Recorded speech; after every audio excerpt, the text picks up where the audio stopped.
For the bulk of this season, I'll be covering Sunday Night Football. But for one particular day, Chris Dietz and Victor Locke will sit in my place. Why, you ask? Potential tie again. Potential tie incoming. We'll tell you all about it when I say, on your mark, get set, let's go. We can't do it. We'll do it live. Do it live. I'll write it and we'll do it live. Mister, will you please wake up, wake up, wake up, wake up, wake up?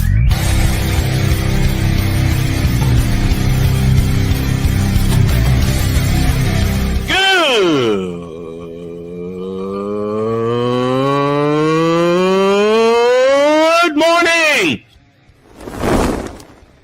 Snowman here to all you Brock Purdy and San Francisco 49er haters. Shut up! I gotta thank you, Shane. I mean, whatever happened to the games where breaking 100 points was, I don't know, unusual?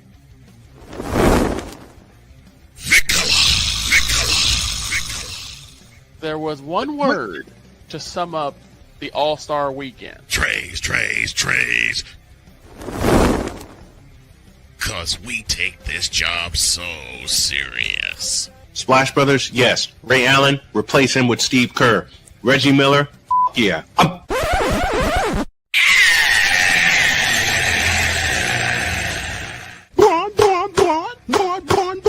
What in the all types of blue hell?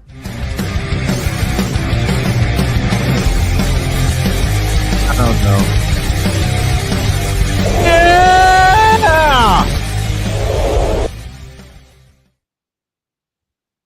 Oh boy. This is going to be a good one. Good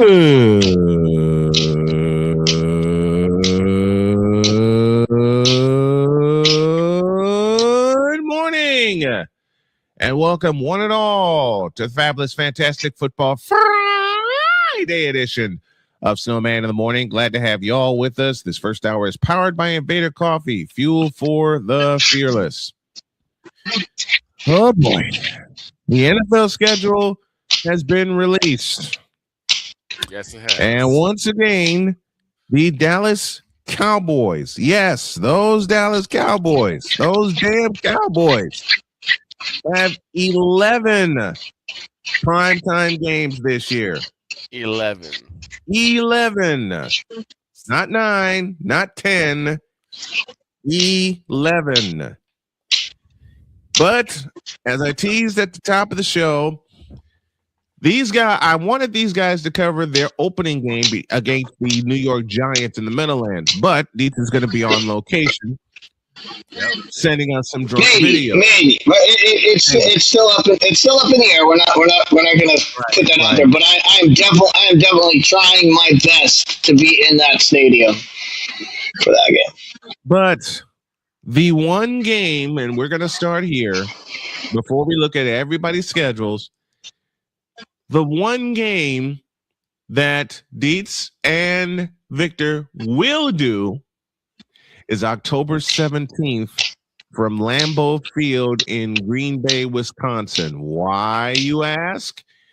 It's round 2 of the Cowboys and the Packers. Tie part 2. Now, if y'all remember what happened the last time these two were on the air, and I sat back in the producer's chair, there were some moments that happened, particularly on Dietz's side. Yep. The first one I can't give you because I haven't had a chance to cut it. Well, actually, you know what? I can do it this way. I haven't edited the video portion of that yet. I will get to it. But Dietz said something that is. Let me put it this way. Iconic. To quote Dietz, it pissed him the hell off. When you hear someone who and on the air the doggone field, it's not hard. course, Loud. at Uber Fools is Loud. impossible. You're talking about the same guy who couldn't call a timeout on Thanksgiving. Here's the soundbite that is now in Snowman in the Morning lore. Put somebody in the middle of the field. Like, it's not hard. Like I said, we're talking about Matt Uber Fools, who apparently The extra emphasis on that statement is not only did I say it live on the air, not only did I say it live on multiple outlets. Mm-hmm. I said it live in the middle of the gosh darn street. right. Yeah. On a sidewalk with people walking around with a full bar watching me outside the window, and everybody turned around and was like, what the hell just happened? It's not Let's go to the hard. Fanatics feedback zone very quickly. Chiaki is the first one to break the seal. Battle of the Bay this weekend in Sacramento, says Napoleon Jeanamai. Who you got, A's or Giants? I don't know. And then Genevieve Yoso is with us. There's a chance she may appear a little bit later. But the battle of what? The battle of what? Battle of the Bay. Vegas ain't in the Bay. Vegas ain't in no Bay. They're not in the Bay. That ain't the battle of nothing. It ain't the battle for nothing anymore. oh, goodness. So it's Dallas and Green Bay, round 2. These two are going to be on the microphone for it. Absolutely. And Snowman, when you start that game, when that game starts, now we usually have the score up, and whoever's calling the game, the score is behind them. That game starts at 40-40. Yep. That game starts at last year's score. This is just a continuation. This is just we had 5 quarters. We had 5 quarters last year. Right. This is quarter. It starts. Number 6. It doesn't even start with quarter number 1. Quarter number 6. This is quarter number 6. 40-40. So here's what I'm going to do. They just changed venue. They just changed venues. That's all that's going to happen. Here's how I'm going to set it up then. Just to keep the joke going, I'll have 2 scoreboards up there. I'll have the one in real time that I usually have, and then I'll have a second one that is one on the bottom. I'll have one on the bottom where it's running from 40 to 40. Quarters. So we'll have 9 quarters. We'll have about as many quarters as a baseball game. Wait, no. And maybe 10. We might hit double-digit quarters. Yep, there you go. It may wind up 80-80. Who knows? 80-80. Yep. Wait, this is a math problem. Cowboys and Packers, and again, it's October 17th. That game may never have a solution. That series may never have a solution. It's a joke I always make. When I see 2 teams in the NBA World Championship that I don't like, let them play 6 games and let the 7th game be canceled and it ends in a tie. Now you can't cancel this game because it's already out there. Right. And all the Cowboy fans I've spoken to, these 2 included, remember the 40-40 game. Because if you all watched that broadcast, not only did Deets swear on the air, and it was the most wonderful moment I ever heard in my life. I've watched that full broadcast every day this past week. Listen, all the stations that we were on, JKS, BWS, and the like, were laughing. So not only did you get away with it, they were laughing at the moment, but they did say, tone it down just a skosh, and they did like this. I said, okay. And then as the great Cole Johnson says, the utter blasphemy And then and I know we're on one of them. I don't know if we're still on one of them, but we're on the, we're on a lot of these Christian stations. And not only, I mean, they probably got mad at the first one. If they were mad at the first one, I'm sure they were mad when Dak decided to throw the ball to Lord and Savior Jesus Christ in the middle of the game. Here's the second clip that Dietz was describing. This occurred in the fourth quarter with the Packers up 27-23. It was 3rd and 6. Keep that in mind. It was 3rd and 6, and this is what happened. Here he is back in the shotgun, takes a snap, steps back. He dances around a little bit, chased by Micah Parsons, and throws to Jesus Christ.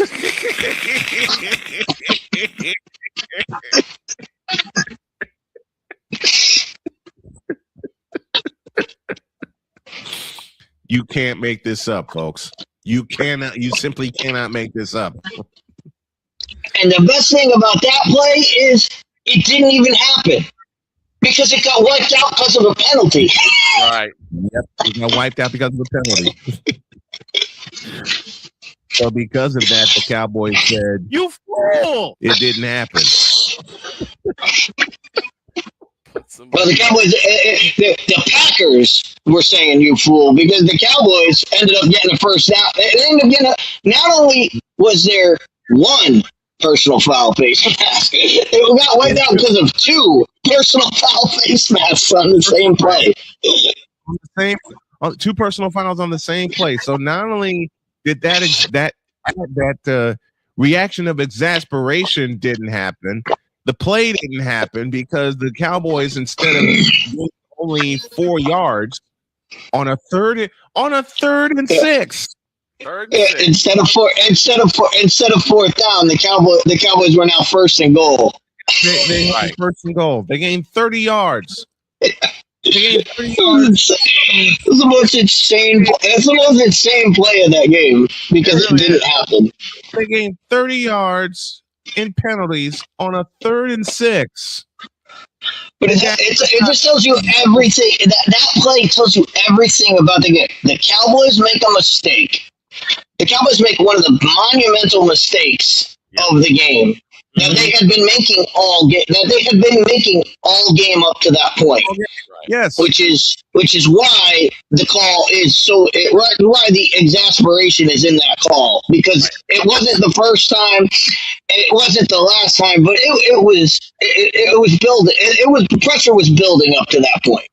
It was. And then not only does the play that it should have been 4th down, and then you get penalties on top of it that erases it, that makes Green Bay.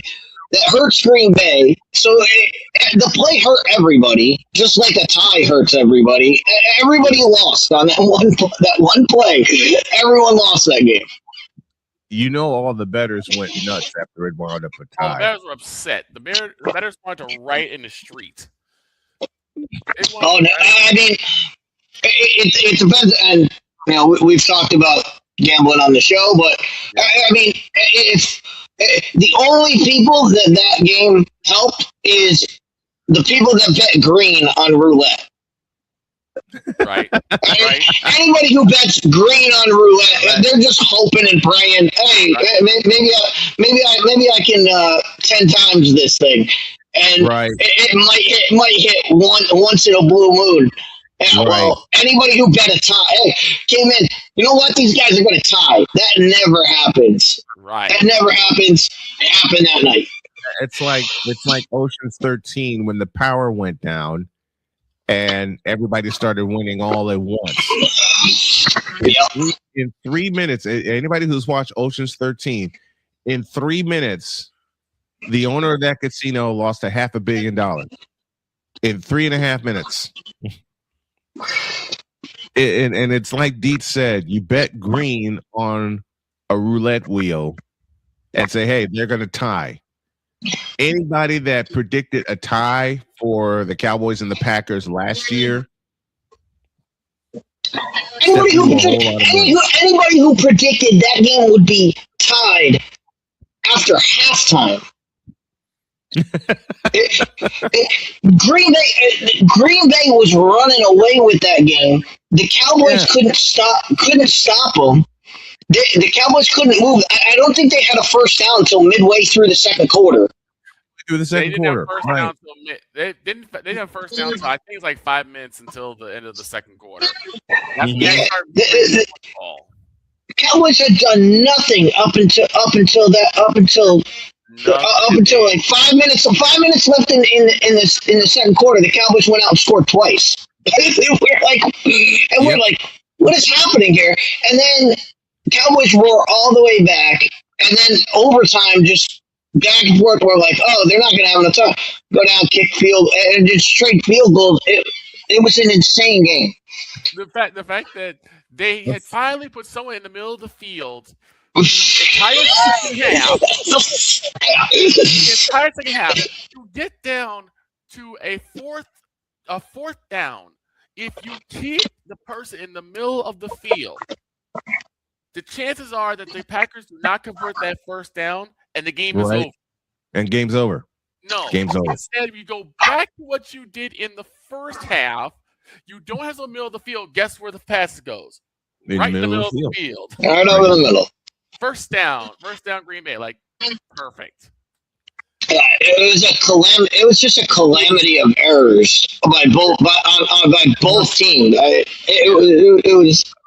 It was insane to watch. So it'll be good to get part two. It'll be good to get part. At least we're getting part two, and it's not like 5 years later when like half the teams are different. No, this is next year. The rosters have not changed. There haven't been roster changes. This is monumental. I don't think we've ever had. I can't remember any story like this where the game ended in a tie and the two teams played again the very next year. Right. The very next year. I can't remember that happening either. We got a lot on the docket, so we're going to take a break right here. When we come back, we'll break down the full Cowboys schedule with Dietz and Victor. We'll also look at the 49ers, the Colts, the Chiefs, any team that's involved, any person that's involved with this show. We'll have Deb Wickus on at the top of hour 2 to look at the Eagles schedule, which means Deb is going to be fighting all of us. And at the bottom of the hour, Allison Moran. The bottom of hour 2, Allison Moran will join us to talk a little WNBA and the Chicago Bears schedule. We got a lot to do on this Friday edition. And the NFL has an opening day problem. Yes. They do. Big problem. We'll do that at the bottom of hour 1. All right. We'll do that at the bottom of hour 1 as we get totally deets with that. All that and more as we react to football schedules and mix in a few other things, including the Montreal Canadiens with a 3-2 lead over the Sabres. What? Yes, that happened. Back after this. This is Snowman in the Morning. Join Ryan McCarthy. I became a Jets fan because Kurt the Frog was my favorite Muppet because he was green, and the Jets wore green. That's how I became a Jets fan. And Dustin Henry. ESPN is cashing all in on let's pay a few personalities and we'll just kind of fill in the gaps. As they walk you through all of the world of sports from their perspective. The Albany Empire, it's a literal circus. No credentials required. Where, Ryan, say the tag. Where you don't need a press pass to talk sports. Every Monday at 8 p.m. Eastern, 7 p.m. Central. On YouTube and where you can find all podcasts. Oh, yes. The tradition, the pageantry, the spectacle, the history, the slut. Wait. I gotta rep my brother's stuff right. All my DMV soldiers, stand up! And welcome to the Commander's Gridiron Report. You want your Commanders to be repped right? Well, D. Willie is your man. Commander's Gridiron Report. Every Tuesday at 11:05 a.m. Eastern, 10:05 a.m. Central. on the Sotoba Media YouTube channel. Music by J. Cool. Where's my soldiers? Right side. Commanders. Where's my soldiers? Left side.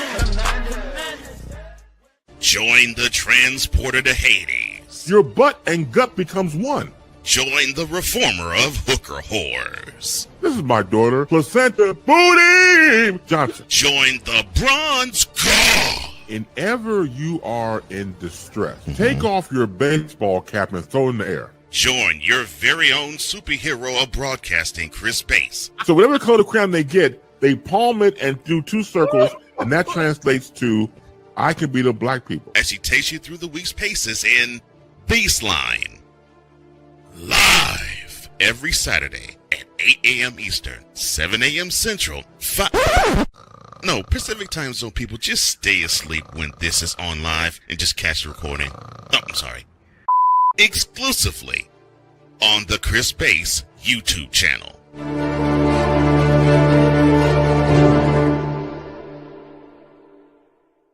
Cause we take this job so serious. I'm on Alarm Island. Give me them cocks! Okay. What in the all types of blue hell? This is Snowman in the Morning.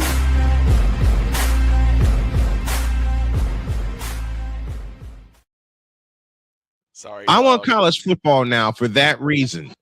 Right. 22 after the hour. We'll get the Cowboys schedule in a minute, but we are going to get totally deets because the NFL has an opening day problem. Passionate. Come after me! I'm a man! I'm 40! Unflinching. Let's go back to losing. Parking was easier. Unrelenting. They're not gonna keep him off the field tonight! Totally. This one has a chance! Deeds.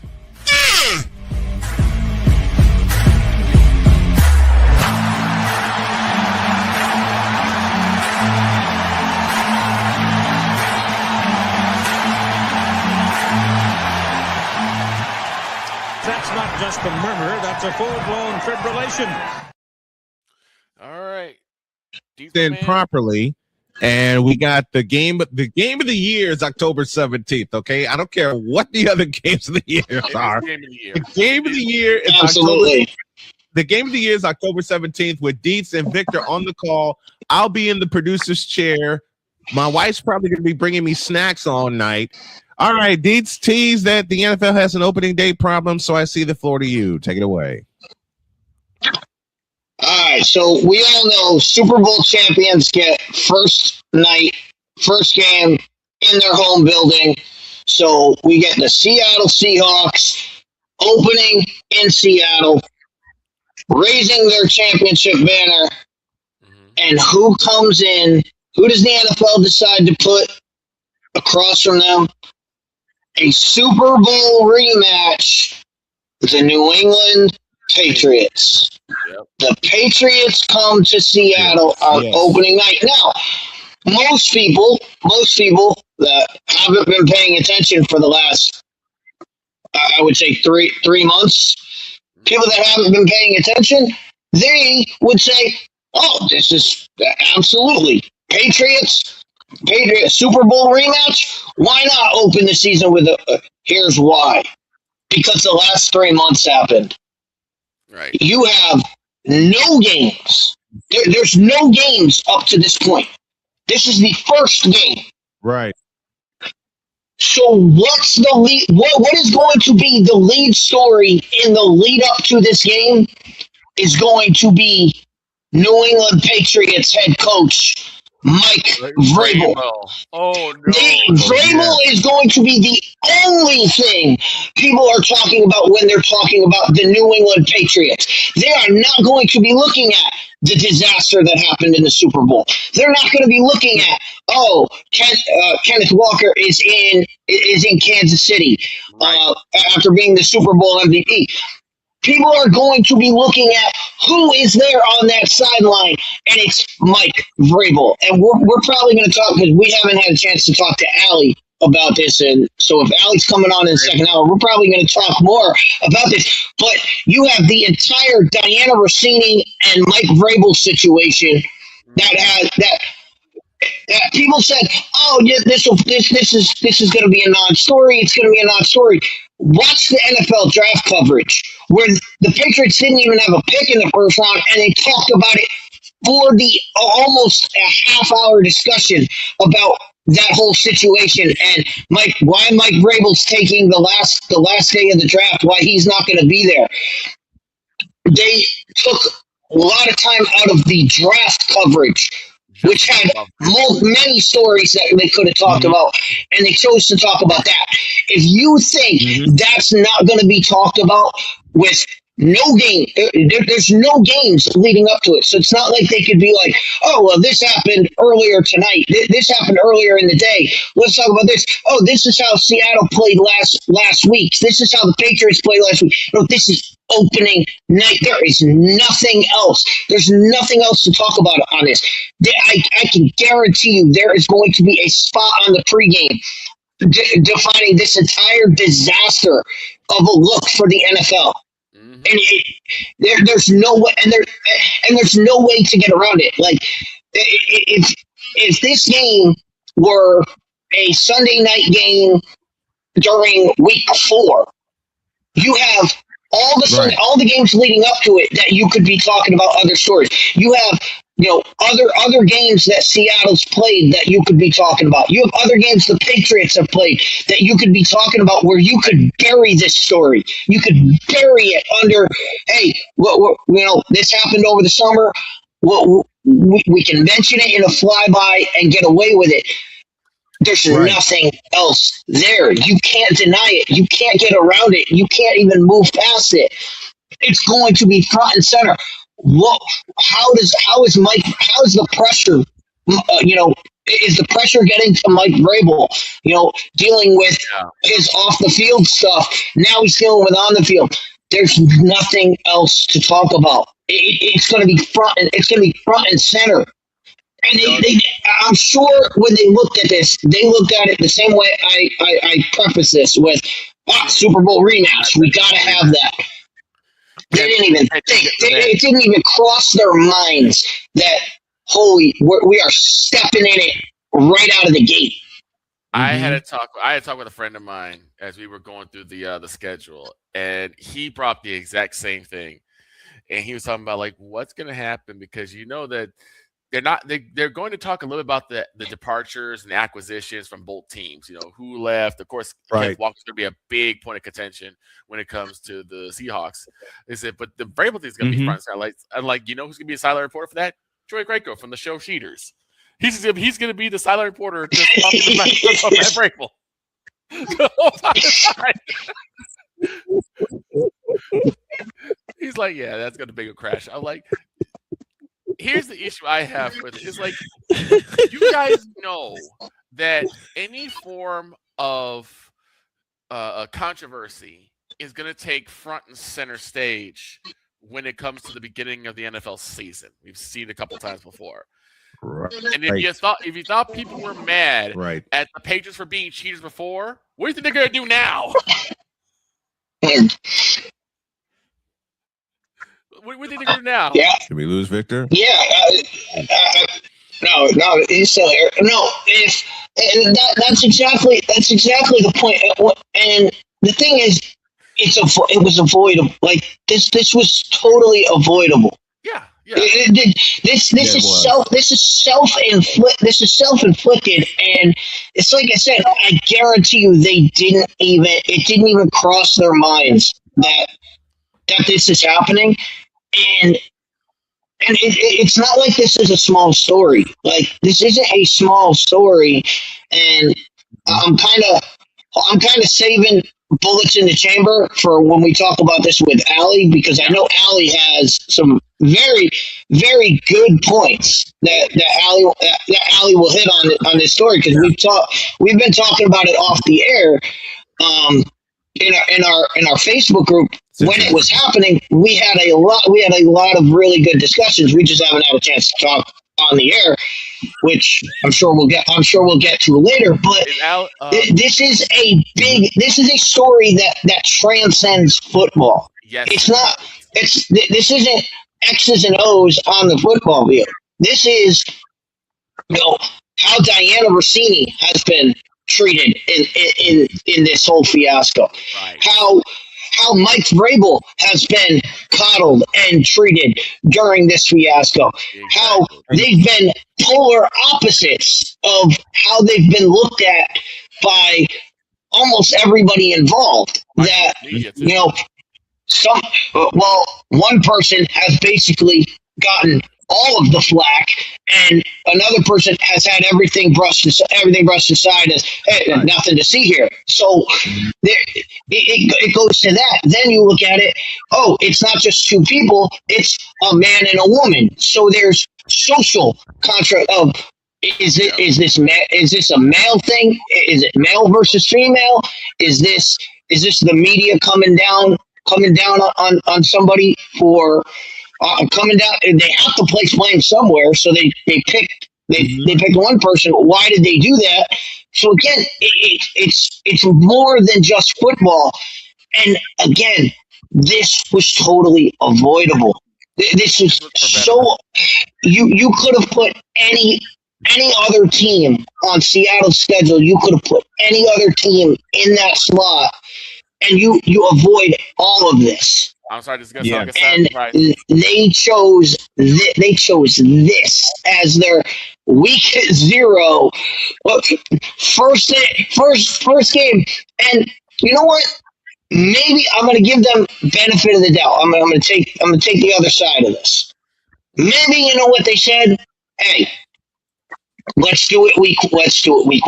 Let's get it out of the way. Let's get everything. Let's air everything. Get it out of the way, and then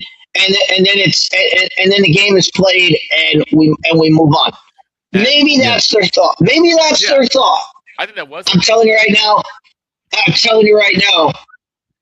As somebody who is watching a lot of this kind of this drama stuff that's going on, and we've seen a lot of it over the last week with a certain YouTuber that has been on a crusade to ruin his career and everyone around him. Let me tell you this: it doesn't sweep under the rug when it's front and center. Yes. There's no avoiding. There's no avoiding it, and it has to be talked about. It is the elephant in the room. Yes. And if it's not, and this is the thing, they either discuss it and discuss it at length because it's the only thing to talk about, or they don't talk about it at all, and then that becomes the discussion. Why are they hiding this?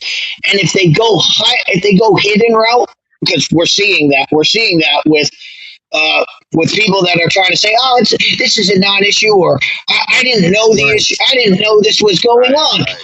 If you try to pull, we saw someone try to pull this last week. Yep. With one issue, and it blew up to epic proportions and has blown up to. If they try to bury this story, it'll blow up 10 times worse. It'll be catastrophic. Yeah. I know it's gonna sound like it's a man, but I think we one should have been Seattle versus San Francisco. That's the first game is going to be Seattle versus San Francisco. Well, they lost out. They lost out on that. They lost out on that one when they decided San Francisco would open in Australia. Right. So they lost out on that matchup. But I mean, anybody else, any other team, you could have put Seattle in there. You could have celebrated last year's Super Bowl, and talked about that. Talked about whatever team they were going to put in there. I'm sure if they're playing the Patriots, then they have to be playing the AFC East. If you put the Buffalo Bills in there, Bills could have been there. You got the Bills changing. You got the Bills changing head coaches, going from you recap that they had McDermott. They took out the Vikings. They lost. You recap how they lost to the Broncos. There's so many stories that you could talk about leading up to that game. on the Bill, just on the Bills side, that you say, all right, here, we preview all that, then we talk about the Seattle's run to the Super Bowl, and you have, and there's no controversial stuff to really talk about, and everything's fine. With Patriots Seattle, there's nothing there other than the Super Bowl. Seattle won in a disastrous game for the Patriots. And then what else are you going to talk about with the Patriots? What else are you going to talk about for the Patriots other than Mike Vrabel is going through all of this? And again, how they handle this was something they would not have to handle, but now it's at their doorstep. Now they have to. And trust me, now that we know that game is going to start, everybody's going to talk about, okay, this is the first game and the Vrabel situation. How is this going to play out? Is there going to be more issues, more controversies, this, that, and the other? Are there more individuals involved? Are there less individuals involved? And the other point is it's on a Wednesday night. Yep. The NFL has never, in the years that I've watched, they've never opened on a Wednesday night. They're opening on a Wednesday night this year because the big fat elephant in the room, in terms of the schedule, they're opening on a Wednesday night so Seattle can get their flowers and get their rings and raise their banner. And then you have a game in Australia, which could overshadow the Super Bowl champs. And Deets, you said it best. They had a chance to put Seattle and San Francisco. You open with a great NFC West rivalry. Right. You have the 49ers who are trying to get there and Seattle who is there. You can put the 49ers watching Seattle getting their rings, knowing Seattle had to beat them twice to get there, once for the NFC Championship, an NFC West Championship, I beg your pardon, and the other time in the divisional where they trounced the 49ers, let's be honest, 41-6. But you also have the storyline on San Francisco's side that everyone's healthy. Everyone's back, including Nick Bosa. Not everyone. Well, who's not healthy? George Kittle. Kittle, ACL. George Kittle still recovering. He's still in recovery, and that's another thing that you could talk about because George Kittle recovering from injury. Yeah. Who caught the game-winning touchdown? Who caught the game-winning touchdown against Seattle in Week 1 last year? George Jake Tonjes. George Kittle. No, it's George Wrong. Because George Kittle injured himself in the first quarter. So the person who caught the game winner against Seattle in Week 1 was actually Jake Tonjes, who was a big signing in the offseason for San Francisco. They kept him for another 3 years. We got to go to a break, but that's our Totally Deets conversation for this morning. We'll speak more on that when Allie gets here because Allie did have some great points. But we're Totally Deets for right now. Passion. Come after me. I'm a man. I'm 40. Unflinching. Let's go back to losing. Parking was easier. Unrelenting. They're not going to keep him off the field tonight. Totally. This one has a chance. Deets.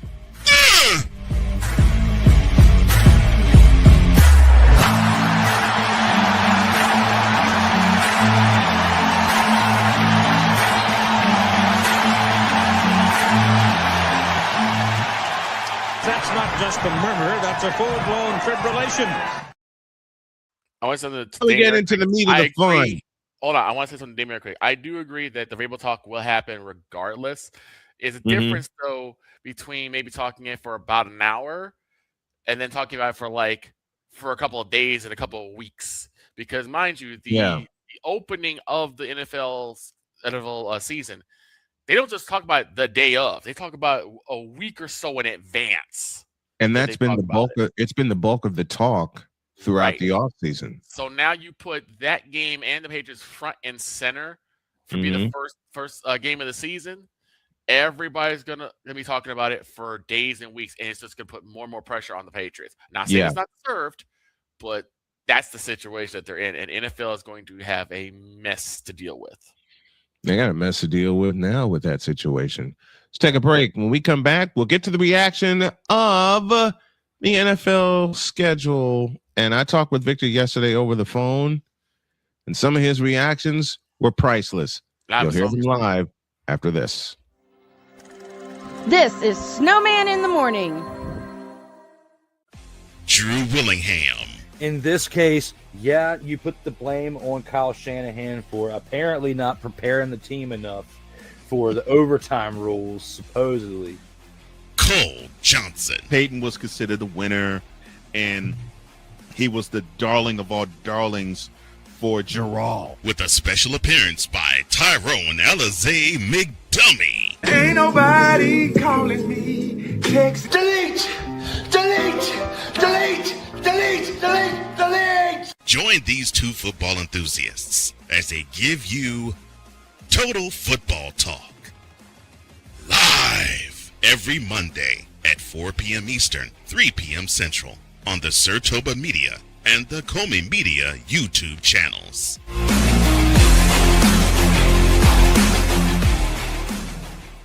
Hey, Eagles fan. Join my man Cool McCain and a host of others as they break down every single game, every single week in an objective manner, and also from a fan's perspective as well.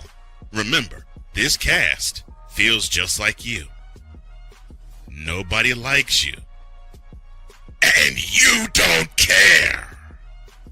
Fly, Eagles, fly. Eagles Elite Podcast. Every Wednesday at 8:30 p.m. Eastern on YouTube and other podcast outlets.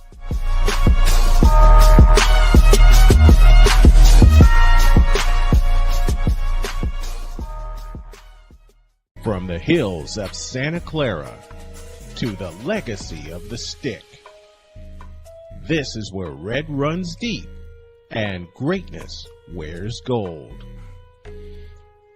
40 plus years of fan, 30 years in the booth, and now it's personal. The 49ers like you've never heard them before. This is That 49ers Show on Snowman Sportsnet. Hosted by Brian Snow, each week you will get a recap of the game that just happened and the game that will happen. All the stats, facts, and figures, all the fun notes, fan chats, and everything else you could put into 30 minutes. This is That 49ers Show on Snowman Sportsnet. Wednesdays at 7 p.m. Eastern, 6 p.m. Central.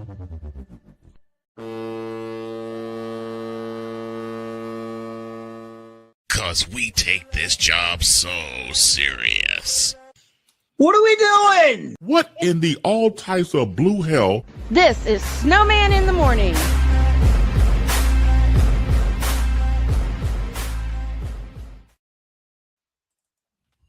Gentlemen, a black man's going to talk about baseball for a couple of moments. Wait a minute, what? A black man talking baseball?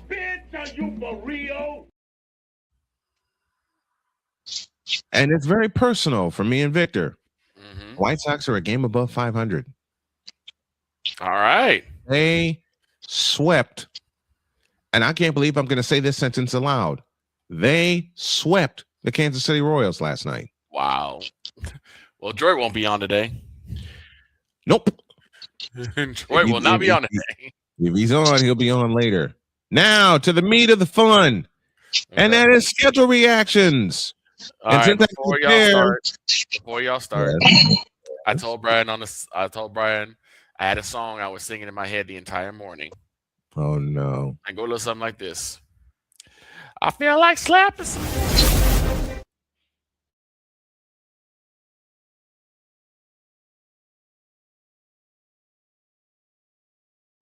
I feel like slapping Goodell today.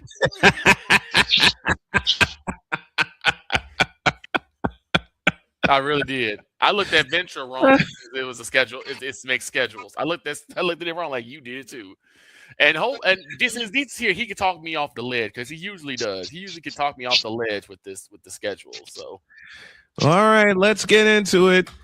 Well, now I'd have to know. I'd have to know how you got to the ledge. I mean, I had the complete opposite. The Cowboys schedule is absolutely it works out for the Cowboys. I'm ecstatic as a Cowboys fan the way their schedule worked out. Okay, let's go through it. Let's go through it. Week 1, Beats gets drunk at the New York Giants. So the Cowboys open the season at Cowboys Stadium East. Yep. Yes. So they get a home game in New Jersey.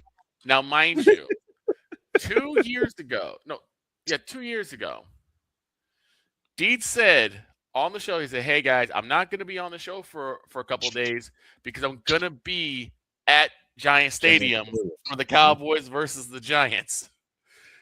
I was there in person. I was there in person for Cowboys Giants home opener for the Giants, coming off a playoff victory and the best season the Giants have had since Eli Manning took them to a Super Bowl. Okay, the best season they've had. They were all hyped up. They had everything going for them for the Giants to pack that stadium and be as loud as hell. And I will tell you this right now: I was in person. It was 75% Cowboys fans. Yeah. I thought I was going to get wrecked walking into that place with my Cowboys jersey on, with my Cowboys hat, with my Cowboys everything on. I thought I was going to be. I thought I was going to be harassed. I thought I was going to be, yelled at in the parking lot. Absolutely not. Everybody we ran into, most of them were Cowboys fans, and of all the Giants fans, I think I brought one of in our section. I think the only reason there was a Giants fan there is because I brought them. Right. Well, the funny thing is that after that game, that was a 40-point 40-0. It was 40-0. And Dees didn't show up for like almost a month. And I just said, Did he make it out of Giant Stadium? Oh yeah. So I'm okay with that. Opening day, awesome. We had to play the Giants, but then look who we play week 2. The Washington Redskins, which is odd to me because usually in Dallas, usually save that for the middle of the year. Like usually that's a Thanksgiving game. Exactly at home against the Washington Commanders. Again. That's a winnable game for the Cowboys. The Washington Commanders are not. I mean, we beat them twice last year. Yep. Week 3, you go to Rio and face the Baltimore Ravens. Now, this one, you could say, "Oh, I'm mad at Roger Goodell." No. Again, this works out for us. Instead of getting embarrassed at home by the Baltimore Ravens, the Cowboys get to go to Brazil, and if the Ravens do what the Ravens should do and embarrass the Dallas Cowboys, it's out of the country. It's out of the country, so I don't. Who cares? It's not in front of the home. It's not in front of the home crowd. It's down in Brazil where no one cares. And not to mention it is in Brazil. Since it's in Brazil. What do they do in Brazil better than anybody else? Kick the ball. What do the Cowboys have that nobody else has? The best kicker in the league. That's true. That's true. Brandon Aubrey starts his soccer career. So we're already off to a good rip right there. Week 4, you go to Houston. Battle of Texas. Dallas Texans. The Cole Johnson special.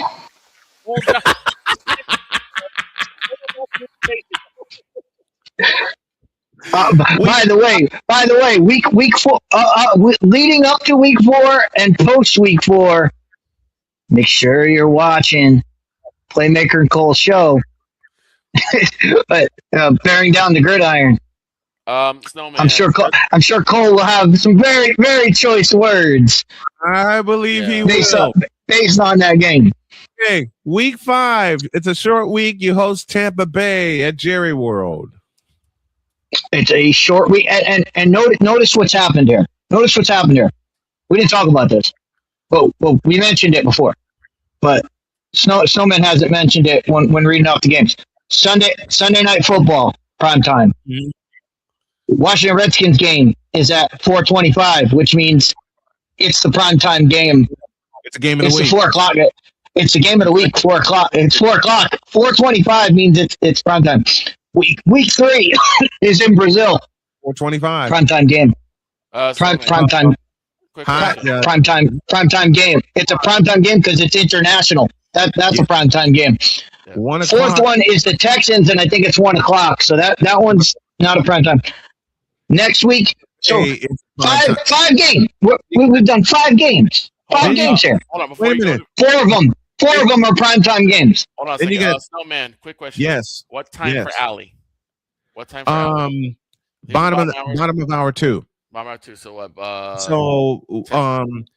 I think we can. Deb says she has 30 minutes available. We're going to try to make it shorter so we can have Allie on a little longer. Okay. So, give Allie the message of 11. I'll say 11:25. So 11:25. And we'll have Allie. 10:25 our time. Okay. Yeah. 10:25 her time. Yep. So we'll have Allie close the show now.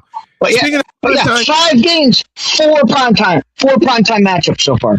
And then this happens. Weeks 5, 6, and 7 are all primetime games. You host Tampa Bay on Thursday. You go to Green Bay, and we already broke that. Sunday night football. Yes. And then you get Monday Night Football against the Eagles at Philadelphia. Against the Eagles. Yep. Then it gets back to normal. 1 o'clock against Arizona, who comes to Dallas. Week 9. I wish these could come up here and I could meet them in person because they travel to Indy to take on the Indianapolis Colts. Here's the funny thing about that, right? I told Snowman when Caleb Downs got drafted by Dallas, I said, they're going to really prop up and I didn't think it was going to happen until maybe like a couple of years later. I said, they're going to really prop up the match between the Colts and the Cowboys. Josh Downs on one side, Caleb Downs on the other side. Offense versus defense, they're going to match them up. And I know Dr. K is going to be there. You're going to be there. I'm going to be there. And then he said, I am definitely going to have a busy. Now I saw that game, but where's that game? Where's that game being played? Is that game in Indianapolis? Indianapolis. Yeah, it's at Lucas. Yeah. Lucas So see, here's where when Victor mentioned Caleb Downs, and I didn't even think about the brother matchup or whatever they got going on, but yep, they're brothers. Caleb Downs, Ohio State safety, going to Lucas Oil Stadium where he has had disasters in that state. He has had disasters as an Ohio State Buckeye. That place has not been good to Caleb Downs. Now he goes to the Cowboys and he's like, you know what? I don't have to see Lucas Oil Stadium.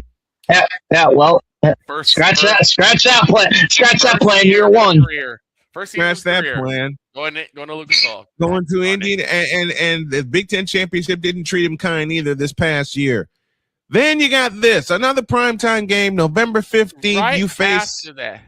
Right after you go to Indianapolis, you come home and you host San Francisco. We gotta see. They get the back-to-back Snowman special.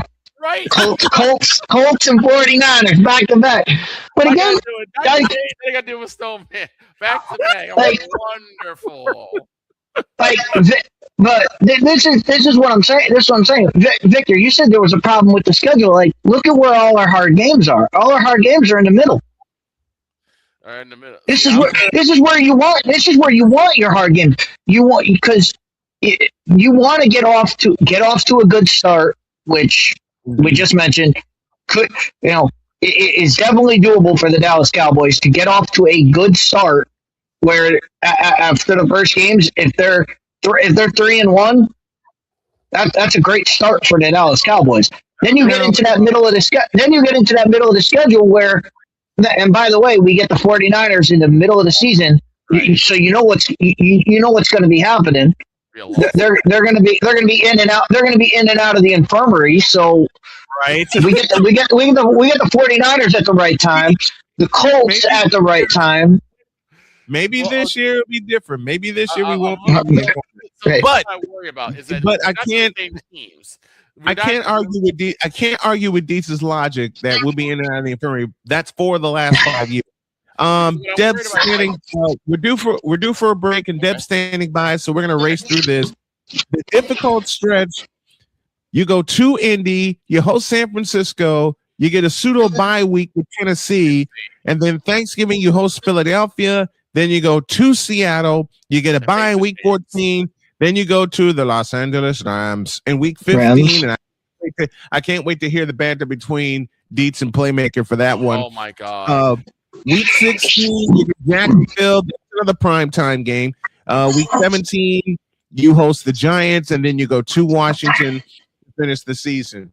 And I got to turn on some more lights in here. So we're going to take a break. When we come back, the lovely Deb Witkiss will kick off hour 2. Normally she closes hour 2, but she's in a hurry this morning, so we have to be nice. Hour 2 in a deuce. This is Snowman in the Morning. Join Ryan McCarthy. I became a Jets fan because Kurt the Frog was my favorite Muppet because he was green, and the Jets wore green. That's how I became a Jets fan. And Dustin Henry. ESPN is cashing all in on let's pay a few personalities and we'll just kind of fill in the gaps. As they walk you through all of the world of sports from their perspective. The Albany Empire, it's a literal circus. No credentials required. Where, Ryan, say the tag. Where you don't need a press pass to talk sports. Every Monday at 8 p.m. Eastern, 7 p.m. Central. On YouTube and where you can find all podcasts. Oh, yes. The tradition, the pageantry, the spectacle, the history, the slut. Wait. I gotta rep my brother's stuff right. All my DMV soldiers, stand up! And welcome to the Commander's Gridiron Report. You want your commanders to be repped right? Well, D. Willie is your man. Commander's Gridiron Report. Every Tuesday at 11:05 a.m. Eastern, 10:05 a.m. Central. On the Sotoba Media YouTube channel. Music by J. Cool. Where's my soldiers? Right side. Commanders. Where's my soldiers? Left side.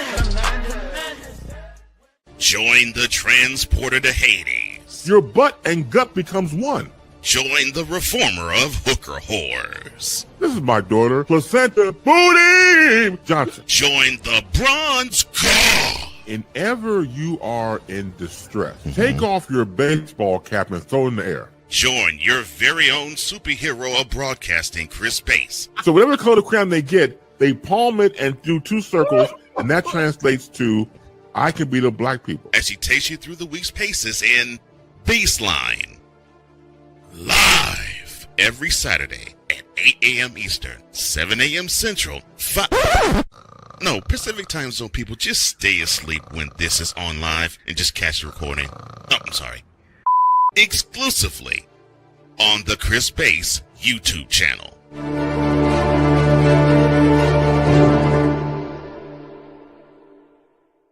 Cause we take this job so serious. I'm on Alarm Island. Give me them cocks! Okay.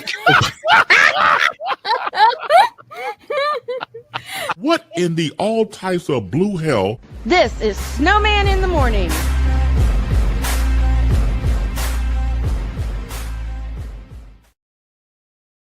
Man, we are right at the. Of course.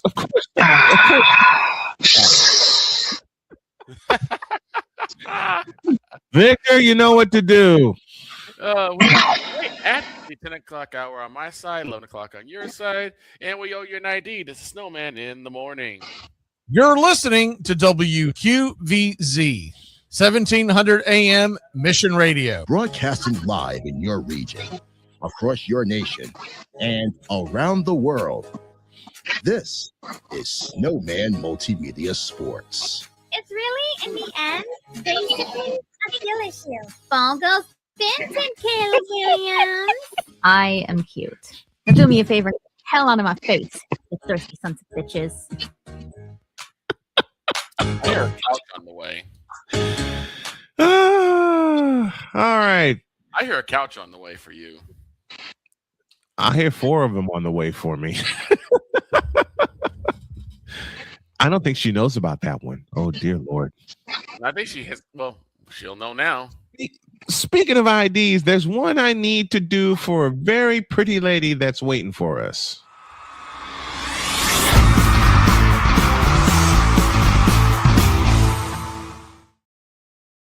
Yes, and there I are love that. And I'm in the same outfit. That's just funny. there are actually quite a few really good clips that I've heard from Deb. Particularly, there was one game I'm trying to remember. I think it was Falcons and Carolina, and Deb's like, "Oh God, no." No, I think I said it comes down to who has the bigger bird. No, that was Eagles and Falcons. Was it Eagles and Falcons? There were so many games this past year, and welcome Deb Whitkus in her third season with us. There are so many times I've heard Deb say something that has us cracking up laughing. It's not even funny. Another good one is Jalen Hurts and Carson Wentz. What's it like to go back to your ex? Tell it like it is. What can I say? Like, yow. I mean, the clips I could pull for Deb is there's so many of them. There's one she zinged me with when there was a glass game 2 years ago. Victor broke glass, and then Deb just looked and said, "How many of these you gonna get?" Not fair. Come on, guys. Because look, all right. One did not hold time though. That did not age well last season. But it's still funny. Yeah. But it's still funny. My favorite one, and it's the last one we use. Favorite one. At number 1, God help me. And I just yell out, Caleb Williams. Shut your mouth. Like I'm saying that it didn't age well. Caleb Williams. No, it did. It very well. Yeah. It did not age well at all. Guess what I have up now? But it's still funnier than hell, so I'm keeping it. Guess what I have up now, Snowman? What's that? The Eagle schedule. That I have it too. And since Deb is here, this is our concentration today with Deb Whitkus, and I hope you like the new intro video I just played for you. I was messing. I love it. I was messing around. I was waiting to surprise you with that. Loved it. Thank you. I'm in the same jacket. There you go. I love it. This is my favorite Eagles jacket. I literally had this for probably 15 years. Still going strong, man. Like my birds. All right, Deb. Here we go. Break it down for us. Week 1, you host Washington in Philadelphia. Yeah. I mean, okay. Well, I do think the Commanders are going to be better this season. I do think it's great that we're playing NFC West. NFC East. I'm sorry. Jesus. It's morning. It's like 8 a.m. here. NFC East. Division first game. I think the first 3 games are manageable. I think it's an opening stretch. I think it could set the tone for the entire season.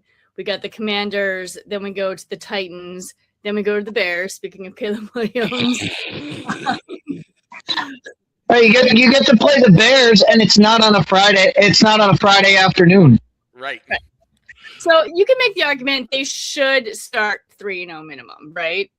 That I'm a little worried about the Bears game. I'm laughing because you get to see Caleb Williams again, especially with the liner that I have. Then week 4, you and Playmaker get to fight because for the second consecutive year, the Rams come to Philadelphia. Yep. Yeah, I'm gonna try to get to that game. I might be in town. I might be in Philly that week or the week after, so I'm gonna try to make that work. So, I mean, it's the Rams. Come on, Matthew Stafford, MVP. It's going to be a great game. The Rams are going for it this season. I mean, they went for it last season as well. Almost made it. Don't get me started. That's a whole other rabbit hole I can go down. That's man. Considering I cover the NFC West, you and I both can go down that rabbit hole, Deb, and I think we have on several occasions. Week 5, yep. You see Jacksonville in London. Yeah, I am a little worried about that. I'm excited for London. Don't get it twisted. But that travel factor always an issue, right? So we'll see. And it's the Jaguars. It's a playoff team from last season, so we'll see. Interestingly enough, I think this schedule is way easier. I saw the schedule come out, and I was like, oh, wow. I don't think it's that hard. I think last season was brutal. They played 11 playoff teams, and this season they're only scheduled to play 6 playoff teams. So Jacksonville is so. Well, here's a surprise. Here's one playoff team you see in week 6, and glad it's an early start. You see Carolina in Philadelphia. Yeah, I mean, Colorado cannot speak today. I'm so tired. It's Friday, and I'm like, woo! It is okay. It is. Wait a minute. Full stop. You're telling me week 5, the Eagles have to go to London. Yep. Yeah. And then they play right again in week 6. Yeah. Yeah. They got away with that. Hey, if you go overseas, you get a bye week to come back. No, not in this case. And wow, that's terrible. That's a terrible travel. Look, the Colts don't have that luxury either because we got to go. The Colts have to go overseas. Then there's week 7, and Dietz, Victor and I already talked about this game. It's Monday night. It's in Philadelphia, and you face the Cowboys. Yeah, I mean, NFC West always a challenge, right? I keep on saying West, and I'm just like, over the Rams. Why am I doing this?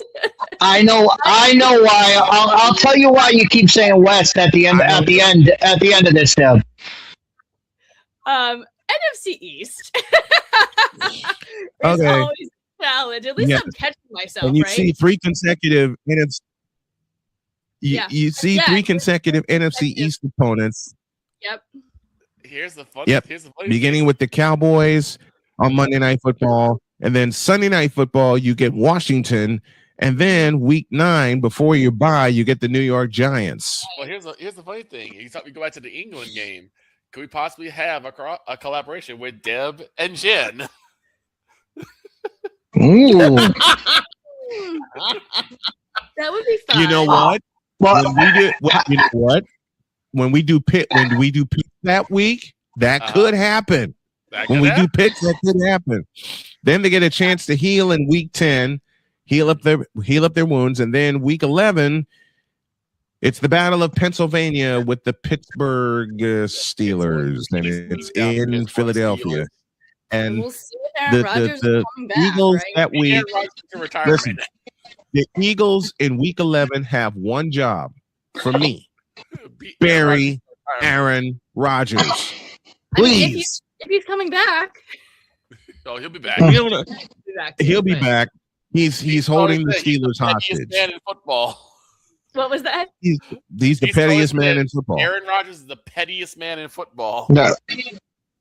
Yeah, he'll be back. He ain't going anywhere. Nope, he's not. Then we say Happy Thanksgiving with the Dallas Cowboys. I want to get Deb's thoughts on that. Just look at how that game plays out. The Cowboys get not 1, 2 bye weeks heading into Thanksgiving because they got the Tennessee Titans, then their actual bye week, then Thanksgiving. They get 2 bye weeks heading into that Thanksgiving Day matchup. That Thanksgiving Day game can get scary. I'm going to say that. It And can it's be. in It can be, Dallas. because It's gonna it get was, scary. it Because was Dallas does have those, the 2 bye weeks. It's Just remember what happened last year last year when Philly came to Dallas. I mean, yeah.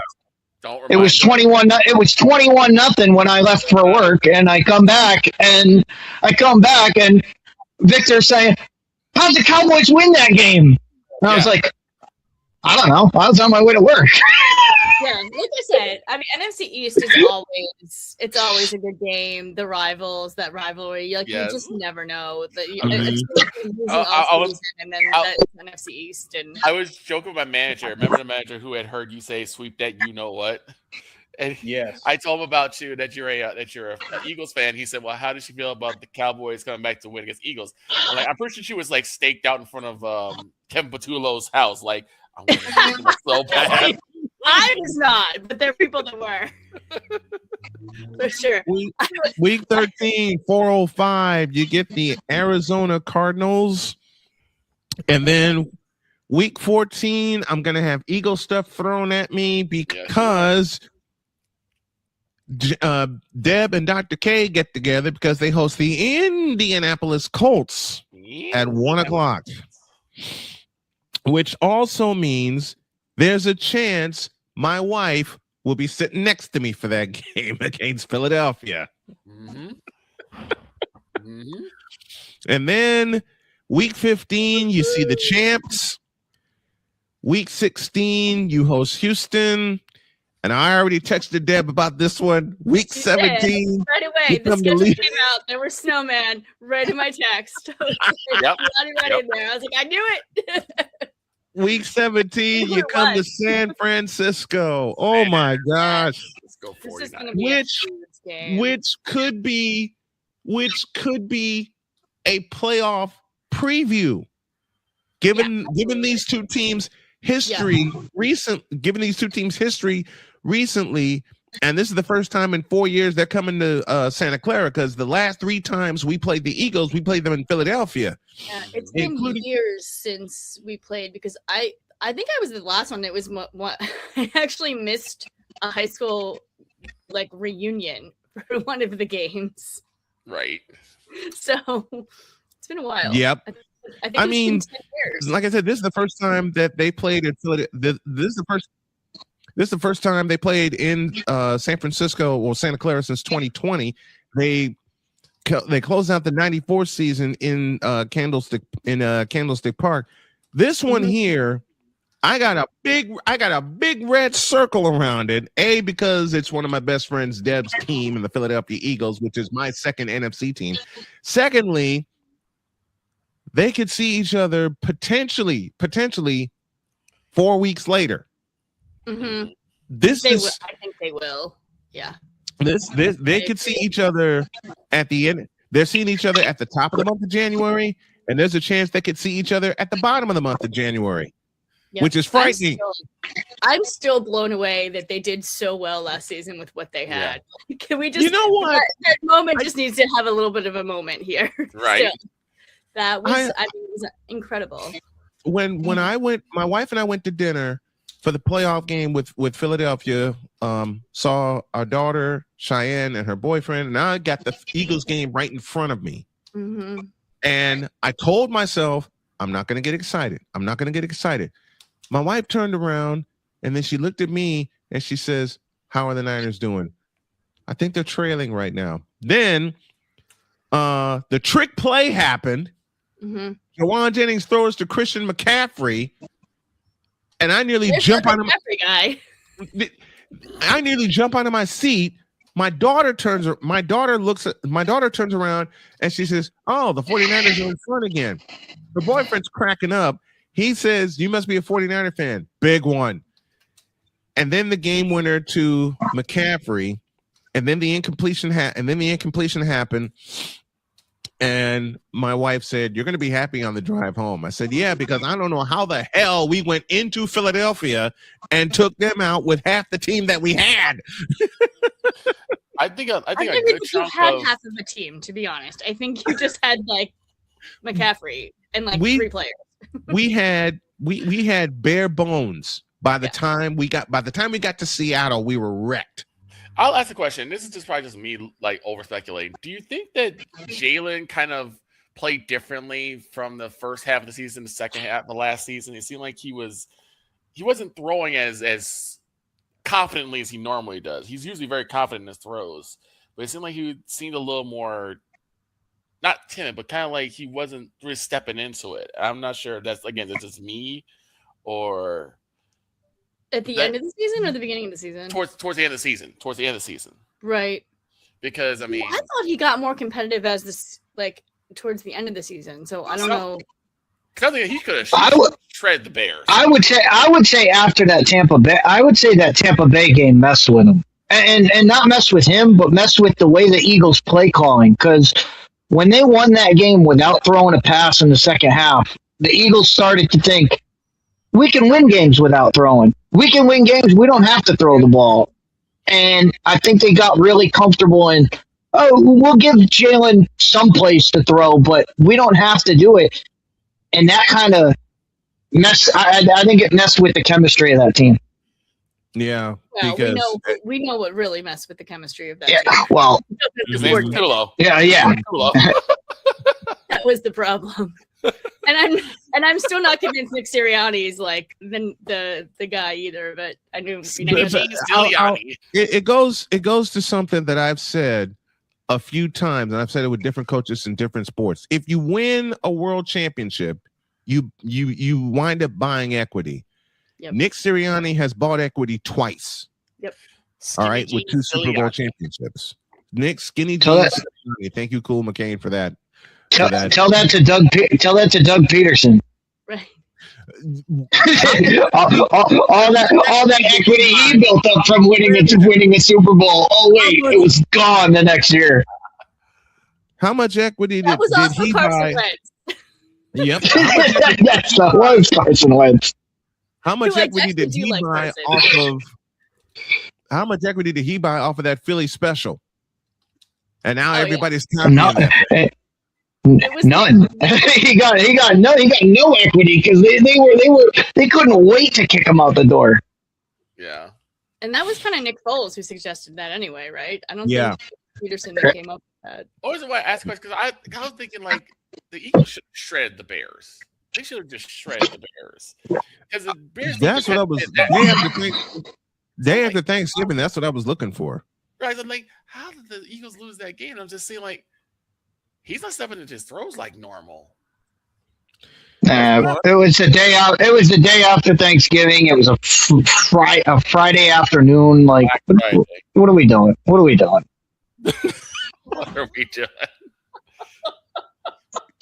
Games shouldn't be. NFL games should not be on Friday between the Friday after Thanksgiving. Come on. Well, the NFL can't help it. They see an opportunity for money, they're going to take it. Money. I mean, come on. There you go. Money. What was the first? Listen, what was the first Black Friday game? Dolphins. Jets. Dolphins Jets. What the hell is wrong with that picture? Dolphins and the Jets. Dolphins Jets was the first Black Friday game. And I watched not a minute of that doggone thing. You know what? When they kicked off. Go ahead, Victor. I really want the Eagles to just shred the Pittsburgh Steelers because I don't want Mike McCarthy to have a moment's happiness. I don't want to hear Aaron Rodgers' mouth Mike at McCarthy all. needs to have misery all day long. Well, let's get Deb's thought on this because I hopped on it right from the beginning. The Eagles won the NFC East last year. Yeah. How many primetime games for the Philadelphia Eagles next year? I've counted 7. 5. Well, it's Yeah. five true primetime games. Yeah. But- And then the London game. Right, and they had 5 last season as well. Mhm. And the Dallas Cowboys have 11. It's tough. That's what the Eagles had last year. And then there's the power of flex scheduling, but you have to wait until after week 10 for that to happen. So that number could either go up or down. Just as San Francisco last year. Yeah. Just as the 49ers last year. Yeah. Same And thing. Last year the Eagles the schedule was relentless. Yeah. Last year. The playoff, stacked playoff teams, short rest situations, elite quarterbacks almost every other week. Mhm. Those brutal late season travel there. Draining primetime games. Like the Eagles had it tough. They had this season. I was very excited to see the schedule this season because it's All right, we're gonna let they were the Super Bowl champions last year. They should have had a hard schedule. Yeah. Yep. Yeah. Yep. That's what comes with the territory. It does.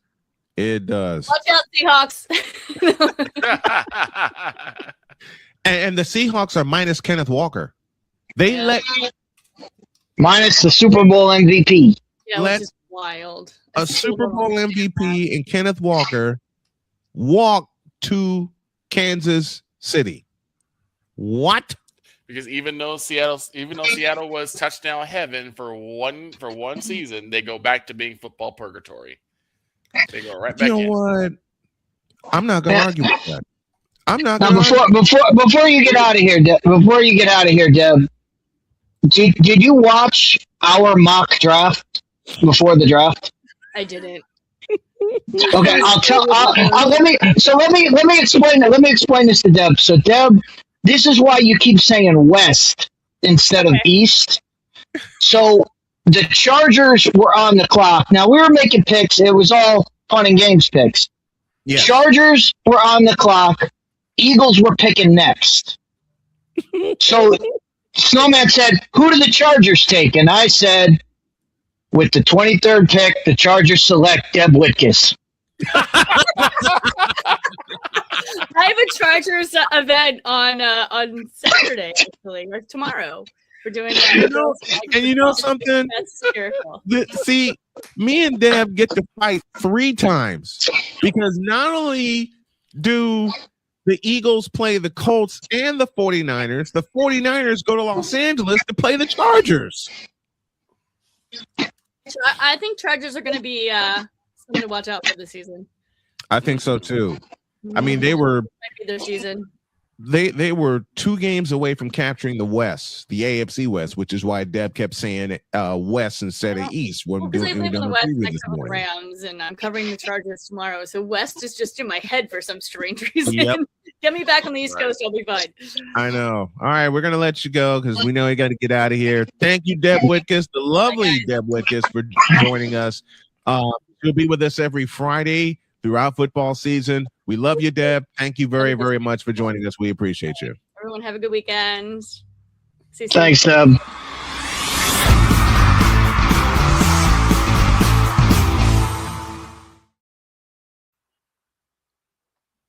Brought to you by Fanatics, officially licensed everything.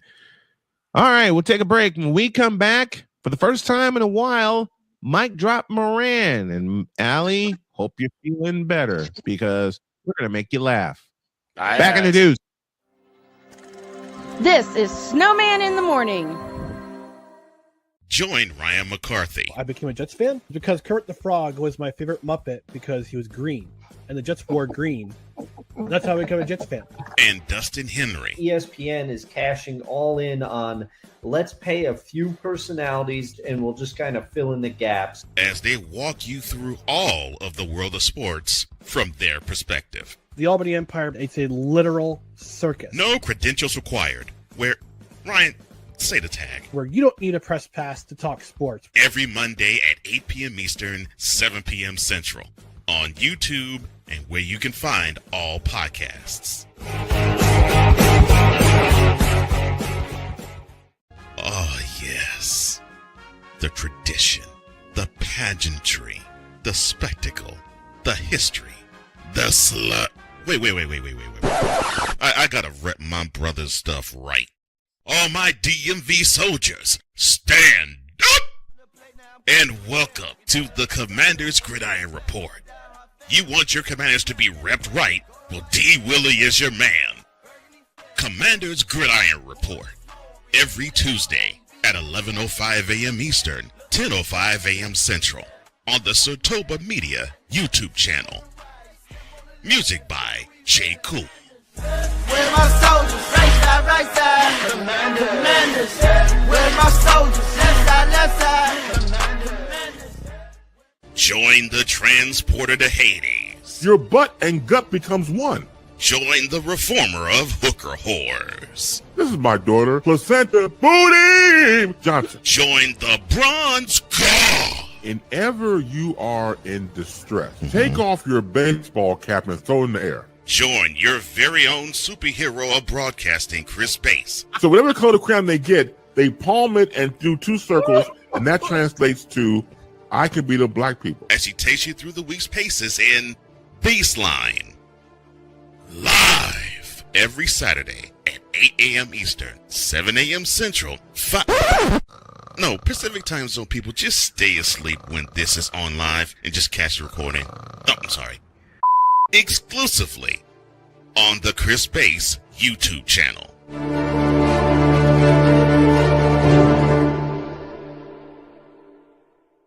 Cause we take this job so serious. I'm on Alarm Island. Give me them cocks! Okay. What in the all types of blue hell? This is Snowman in the Morning.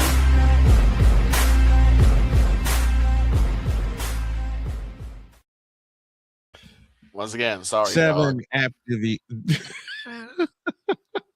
Once again, sorry, dog. I'm not. It's one of I the know best you're lines. not. That's what? Are you actually saying I take pleasure with him saying that? Yes. You're doggone right, I do. 27 after the hour. Oh, I'm gonna And open the windows. It's time for the magical winds to blow through. Yep. And I surprised Deb with her new intro. Now I get to surprise Allie.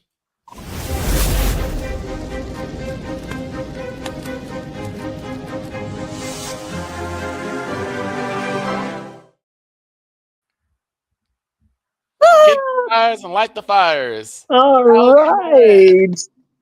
I love that. How are you feeling, my dear?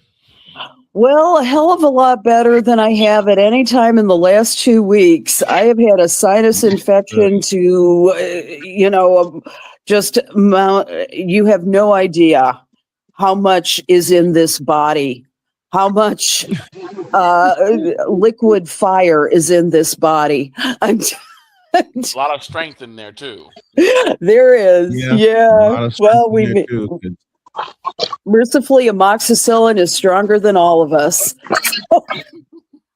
See, when I was in the hospital, last time I was in the hospital, me and amoxicillin had a great relationship because 1, it worked, and 2, it kept knocking me out.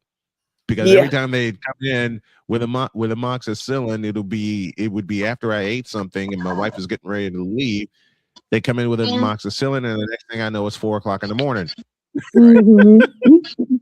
I get it. See, that's not fair. That's not fair that Allie comes in after being sick, and now I have to ask her, what's up with the Indiana fever? What's up? Hey, one thing I read, Dietz, was that you have Caitlin Clark is still learning to trust her body again. Not that she isn't doing outstanding, but that I think that they are getting used to playing together again. I know their opening game against the Wings, unbelievable. By the way, most watched game on ESPN for last week. Problem is, And Yeah. highest scoring game, 211 points. Highest Yeah, scoring opening 107 to 104. Can you believe it?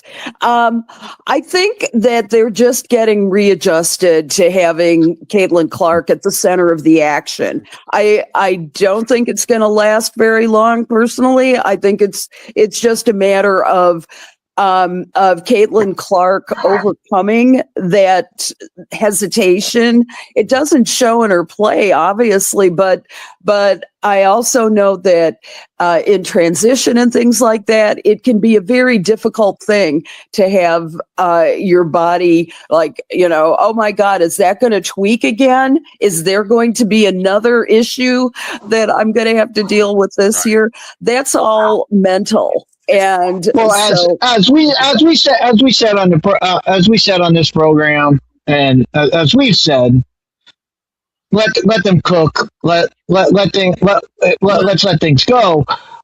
But we know that's not the case in media and internet media. So I'm just asking you, Allie, is it true? Is the season over for the Fever? Because that's what everybody was saying after game one. After game one, the Fever are finished. The Fever are finished. That was all the talk after game one. It's game one. Let me answer that question because Hold on. I did that game. Almost identical to what happened with Derrick Rose post 2012. Yes. Same situation. When he got hurt. After he torn his ACL. When he got hurt, it took a long time for him to trust that knee again. Yeah. And you saw him do more than shots. You didn't see him do a lot of the cuts that he used to do. It took a long time for him to trust his body again. The same thing Kelly said for CC. And let's be honest, Deets, we hear that all the time. Again, I bring it up in jest because as we said, we correctly said, yes, let them cook. It's game one. Everybody relax. Everybody hit the pause button. Relax. But you know how the media and you know how the internet is. The internet is. Oh my God! Game 4. You have 42 games left. You lost one. It's over. Blow it up. Blow the whole thing up. Exactly. Remember this, Deets, is and Victor and Brian for that matter.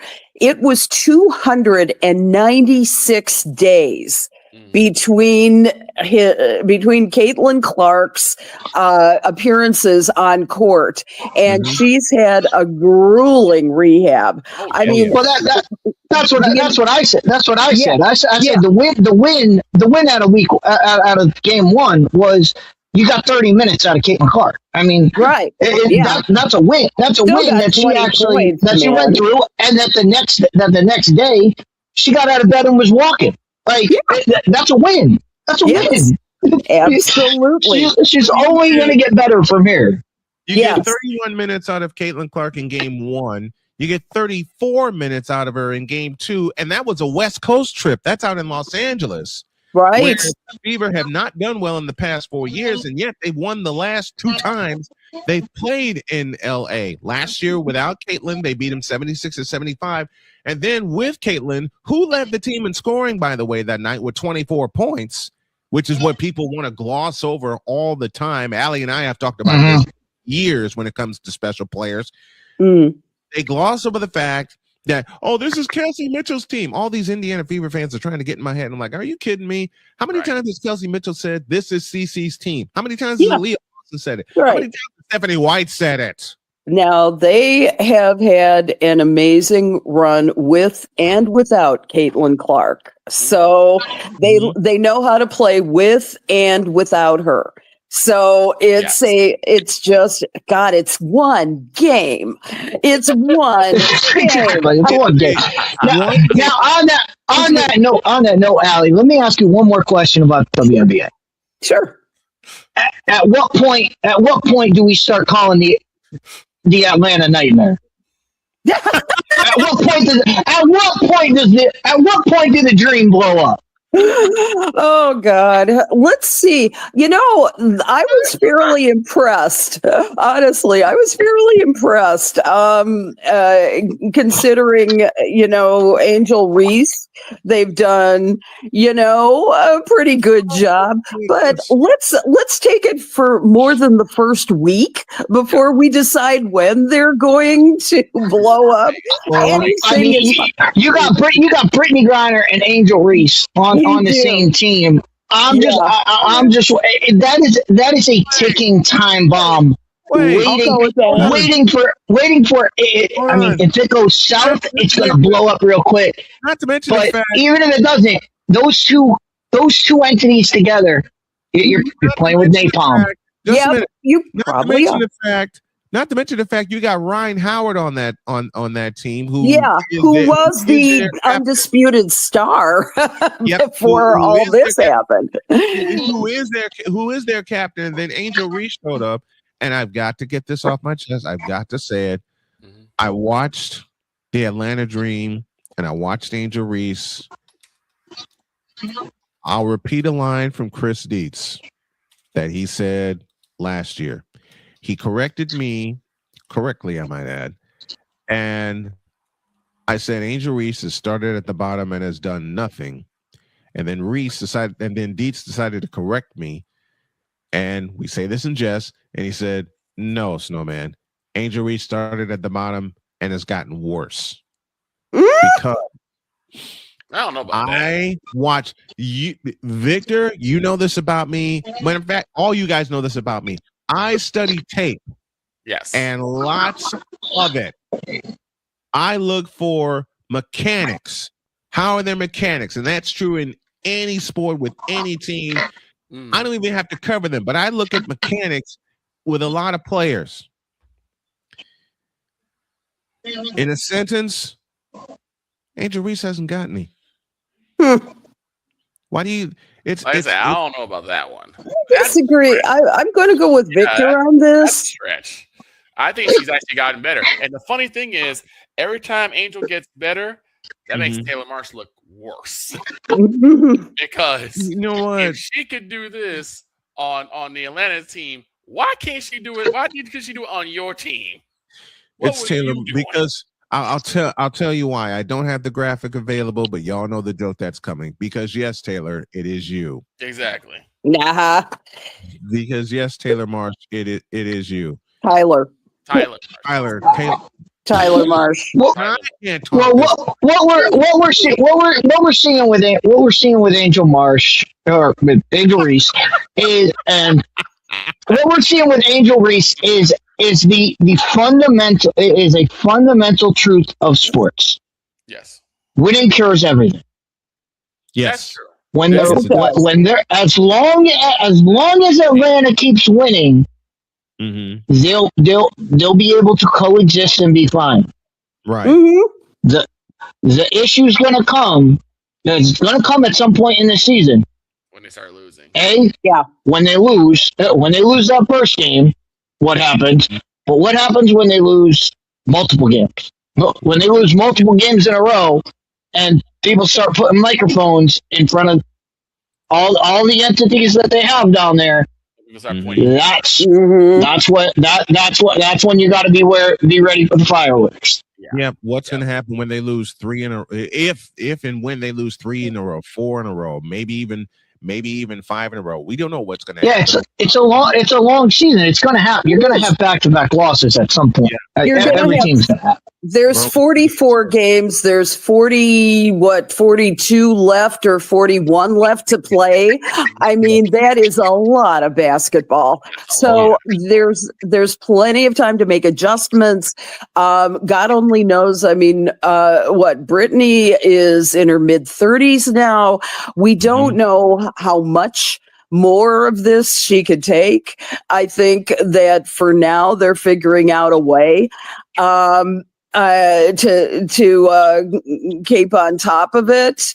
And I think that that Angel Reese is out for revenge.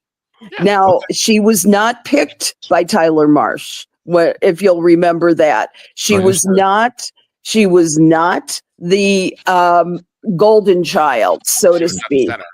And I have to tell you that I will not be able to say this in all likelihood at any other time this year, but the Chicago Sky is undefeated and leading the Eastern Conference. Yeah.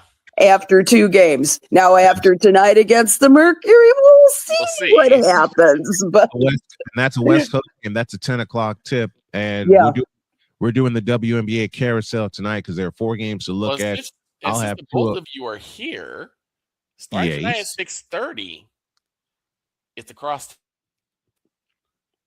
in baseball. Crosstown Cup. That's Sox. Right. And the White Sox, and I am going to say a sentence I haven't had a chance to say in 2 years. The White Sox have won 6 in a row. That's right. And they both come into this matchup with winning records. This is, and that hasn't been the case, I think, in 18 years. Been the case since 2008. Yes. All right. When both teams made the playoffs, even though it took the White Sox an extra game, how fun would it be, Allie, to have that happen again? Where both I'd love it. Cubs would make the playoffs. Had a chance to catch a couple of Cubs games. This is a sharp team. Yes. This is a very sharp team. What's impressed me about the White Sox is that, yes, they started the season with a couple of blowouts. They lost 14-2 at Milwaukee and 10-0 at Miami. Mm-hmm. But then what set them on their way was when the American League champion Blue Jays came to town and they swept them. Yeah. 2 of those 3 games were walk-off wins. And I took a look at this team and I'm going, okay, there's something beginning to click. And they had some more bad losses, but then all of a sudden, 3 in a row, 4 in a row, 5 in a row, on their way out to Los Angeles to see the Angels. 2 of 3 in San Diego. They lose 2 of 3 in Los Angeles against the Angels, and they lose the first one against Seattle. Mm-hmm. But now they've won 6 in a row. They won the last 3 of that 4-game set against the Seattle Mariners. They just took care and gave the Royals a royal flush. And now, man, these are 2 very, I will say it now, and Damien ain't going to like the way I'm going to say this, but these are 2 very good teams facing each other at a point in the season. We're in the middle of May, where we have not been able to say, as Chicagoans for the longest time, these are 2 teams on winning streaks right now. That's right. Which is going to make this matchup a dream come true. Oh, yeah. I can't wait. I'm so excited. I am too. Wait a minute. Time out. What, Deets? We're talking about baseball? Baseball? No one talks about baseball, right? I've got to do it. No one talks about baseball. Deets, do it again. Do it again. Deets, do it again. Baseball? Do it again, please. Nobody talks about baseball.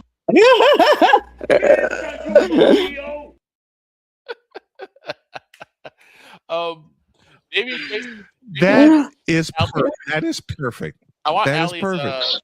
Allie's announcement on this. So Damien says he's calling it now. Caitlin Clark and Raven will have problems before Angel does in Atlanta. What do you think about that? Wrong. I disagree. Wrong. I think he's absolutely right. I think that this is the one thing. I think Damien's he's right and wrong at the same time. I think. Do explain. Snowman's looking at Snowman. You're looking at this from the practical point of view, where I agree with you. I don't think Raven and Caitlin will have a problem. Right. Will the media cut things into creating a problem between Caitlin and Raven?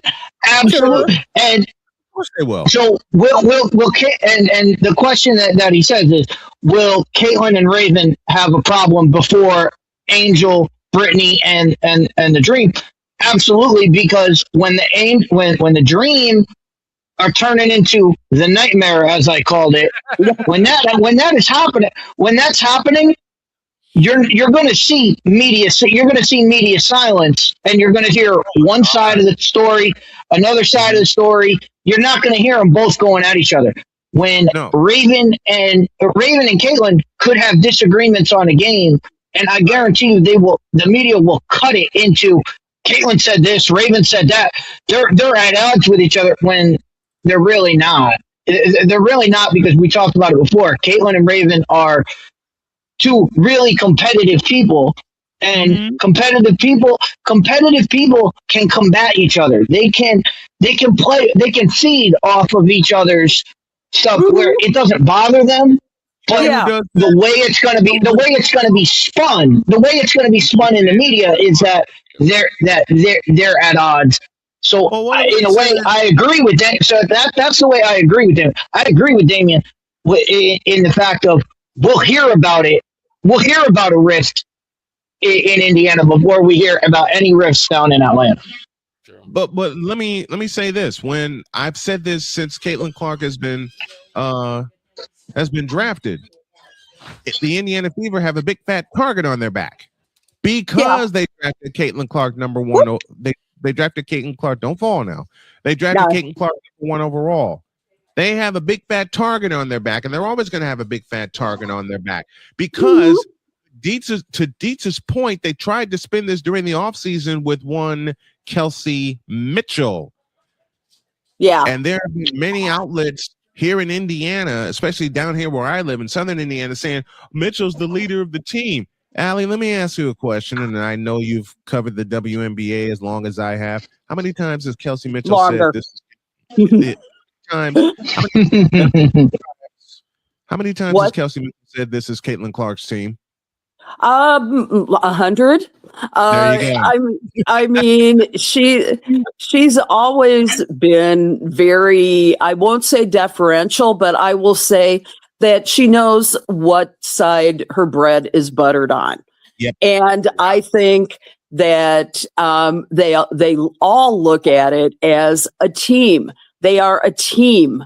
They do not, they're all there for the same purpose. And they've got their eyes focused on their mission, which is to win the championship. And so I think that whatever blows up the internet is not going to change the fact that each of those people want to be a winner. Every person who was drafted or who was acquired by the Indiana Fever or any other team wants to win. And in the end, it is still a team game. Yes. And it will always be a team game. So, correct. Yeah. So to my mind, well, they tried this. They tried this last year. I mean, the media tried this last year with Caitlin and Sophie. They tried to put a riff in them before that Connecticut game. And then when Sophie came out and defended Caitlin Clark by tackling the girl on the court, that narrative was blown up. That Sophie doesn't like Caitlin, and then Sophie comes out and defends Caitlin. Well, now you can't run that narrative that Sophie and Caitlin are at odds. They tried it. They tried it, and it failed in front of their face. They tried it, and then Sophie tackled Marina Mabry after Marina Mabry. I remember well. Caitlin Clark. Yep. Right. Speaking of media, because Dietz had this question before, or he actually opened totally Dietz with this statement. The NFL's opening season game, week 0, Patriots Seahawks, and we all know what's going to be taken front and center. That's Mr. Vrabel. Why did the NFL put themselves in this position? Kicks just keep getting harder to find. I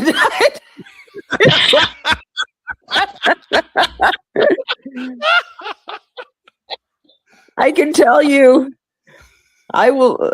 I couldn't quite hear your question, Victor. Well, no, I was simply asking, and I think Deeks probably could ask it better than me. Why did the NFL put themselves in this position? Because you know that the biggest story is not going to be about Seattle going to the Super Bowl. It's not going to be about the departures or the arrivals between both teams. It's going to be about Mike Vrabel and his controversy, and the fact that very few people are speaking about it openly. God, I hate this. I absolutely think that, I have to say this from a woman's perspective. Why is she the only one? Why was Diana Rossini the only one who suffered a great consequence here? Consequences, yeah. I mean, this is not fair. If you're going to shoot the gander, let's shoot the goose as well. It's like, it kills me that and I mean, she did what she needed to do. Unfortunately, it's but I don't see why Mike Vrabel gets one day off, day 3 of the draft, to go have counseling. And that's it. Not taking the heat. He's not taking the heat. Well, it's so male forward here, I think. And it's not that case. And I know we want to make it that you have every right to make it male versus female. What it is job versus job. Yeah, Mike Vrabel's job. Mike Vrabel's job is to win football games. Yeah. As long as the Patriots are winning football games, Mike Vrabel can be on the sidelines, and it doesn't matter. I mean, for the most part, it doesn't matter about his personal life. However, Diana Rossini is a journalist, and she trades on her credibility. True. And this story cracked her credibility as far as every story that she ever did, does, and everything she does from now on is going to be looked at. Why did she write this? Why did she write this story? What's behind the scenes with this story? With this story? So, as a journalist, she's trading on her credibility, and once that's cracked, a journalistic output cannot put that. They cannot put her front and center. I was gonna say, they can have her working behind the scenes. They cannot have her front, and they cannot have her on camera. They cannot have her name attached to anything. She could be she can be research. She can go out, do interviews, and bring it back. But somebody else has to be the ghostwriter for that story, because her credibility's shot. Her credibility, it got thrown out the window. Mike Vrabel doesn't have credibility. Mike Vrabel's credibility is going 14-2 and going and making it to a Super Bowl. That's his trade. That's his trade. I'll say what he does off the field has no effect on that, because nobody looks at that. They're going to look at what he does on the field.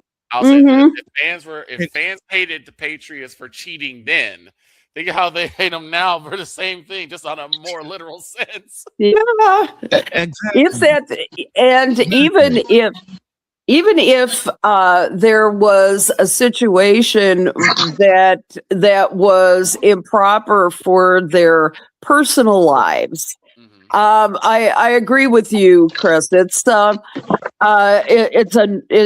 unfortunate, no matter what the truth of the situation is. Yeah. I just think that Vrabel should have suffered more of the consequences as well, because he's still the head of the team. He's still the face of the Patriots, and it's not fair that it's 2 to tango. That it's also where he's the head coach of. Yeah. Because if he's the head coach of the Tennessee Titans, if he's the head coach of the Arizona Cardinals, if he's the head coach of the Baltimore Ravens might be a little bit of a stretch because we actually do. But the head coach is always the face of most organizations. Mm-hmm. Not in New England. The face of New England is the owner. Mm-hmm. Robert Kraft. Robert Kraft has his own issues. Yes. Mm-hmm. Has his own issues with the exact same thing that we're talking about. He has his own issues, so the head coach having an issue, you're like, okay, well, it's new. You're just saying it's New England. And what happened to those issues? Same thing. What happened to those issues? Same thing that happened to Mike Vrabel. Swept around under the rug. Swept around under the rug. Minus, and Allie, you bring up a great point. Minus a major consequence. Yeah. And it's wrong. It's wrong. But that's the thing. Most people are going to be looking at this, and again, I'm not trying to. I don't want it to seem like I'm piling on Allie, because I think Allie's take is absolutely correct in the way that she feels. And what I said in my opening to this is there are a lot more people that think like Allie, that think like Allie, than think practical. The practical like me. A lot of people are thinking about that, and for it to be opening the game. Mm-hmm. It has to be addressed. It has to be addressed, and people are going to judge it based on how they address it. And I mean, if they come out and slam Mike Vrabel, well, people are going to talk about it. If they don't talk about Mike Vrabel at all, people are going to slam it. If they throw Diana Rossini under the bus, people are going to have a fit. Yeah. There's no win here. There's no way to win this. It's a classic catch-22 situation, like Deets talked about earlier in the show during hour one. If they talk about it, then everybody's going to talk about it. If they don't, then they talk about it because everyone's gone radio silent about it. Why is being hidden? I said before, and I made the joke earlier. You know what should happen? They should have a silent reporter, Joey Braco from Cheaters, just asking every question after question. How many cameras? Let's play over under before we get to Allie's look at the Bears schedule. Let's play over under. How many cameras will be on Mike Vrabel opening night in Seattle? And it's on a Wednesday night. Every down. They'll have a camera shot on Mike Vrabel and Victor. I hate making this joke, but you know it's the truth. The same way they have a camera on Jerry Jones and his suite every time a game goes on in Dallas. Every touchdown, we get to see that iguana in the owner's box. Right. Oh my gosh. All right. Let's have some fun and look at the Bears schedule before we get the heck out of here for the weekend and week one. And since Allie is here, they go to a division champion in Carolina. Weird for me to say since I lived in Carolina, but they go to Carolina. And then week two, and that's high noon Central Time. Week two, high noon Central Time, Paul Allen and the Vikings pay a visit. Vikings. You know, I look at the schedule for the Bears, and I just think, oh God, please don't let it be Dick Duran's 2002, I think it was. They went 13-3 with all losing teams. And then Dick Duran came back, and I think he went 4-12 the next season. The strength of schedule. This is the most brutal schedule of any NFL team. And there's 550% opponent winning percentage. 7 prime time and standalone games. The only thing worse is if they were playing in Australia. Oh my gosh. A whole bunch of nightmares, Allie, with the name Dick Duran. Yeah. It's Oh my gosh. the late great Dick Duran. The thing is, against this schedule, I mean, it's now predicted by FanDuel and a few other places that they'll win about 9 games this season, and I get that. The thing is that not only that, they're having a new offensive coordinator again. Okay, yes. Here we go again. You let Ben. Oh my gosh. Go ahead. Caleb Williams has had 3 offensive coordinators in all the years he's been in. Now it's going to be Press Taylor. He's going to be without DJ Moore, our favorite target last season, but one hell of a catch in the Bears versus Packers game. Oh my God, I called that. And what's going to happen? I mean, I don't know. I don't know that Logan Jones is the center that you want. I mean, he's a draftee, so I can't tell you. The biggest thing for the Bears is who's going to be that second pass catcher. Who's going to be that guy that steps up, because it's a bigger question in Chicago because Rome Odunze has not played a full season in his entire career. Yeah. So if he's your number one, first off, teams are going to take him. Teams are going to take away Rome Odunze. Who's going to step up and be number 2? But bigger question: what happens if Rome Odunze can't go? That is who's your number 1 receiver, because he ain't got one. Okay. There's this game I want to look at, and it's Christmas Day, high noon Central Time, against the Green Bay Packers in Soldier Field. Merry Christmas, all. Merry Christmas indeed. Merry Christmas, Chicago. Happy birthday. I mean, it's going to be cold. It's Soldier Field, and anyone who has not experienced Soldier Field in the cold, when we're talking about the month of November on, you're in for on the lake. I did a prep bowl at Soldier Field in 2012 when they had the new press boxes done. And my partner wanted to get the crowd, and he said, let's leave the window open. I looked at him and I said, are you kidding? No. He said, well, how are we going to get the crowd noise? No problem. I had a microphone with a 100-foot cord. I dropped that microphone out of the booth and closed the window. Well, we give the NFL a lot of flack for scheduling these the holiday games and all these special games. We give them flack for when they get it wrong. We got to give them their flowers when they get it right. There's no better game for Christmas Day than the oldest rivalry in football, in a place where what if there's snow, it's going to be awesome. Like snow on Christmas Day, there's a possibility it could be. You've got the Green Bay Packers who love to see the snow. You've got Chicago who loves to see the snow. So it's a perfect scheduling by the NFL. It is.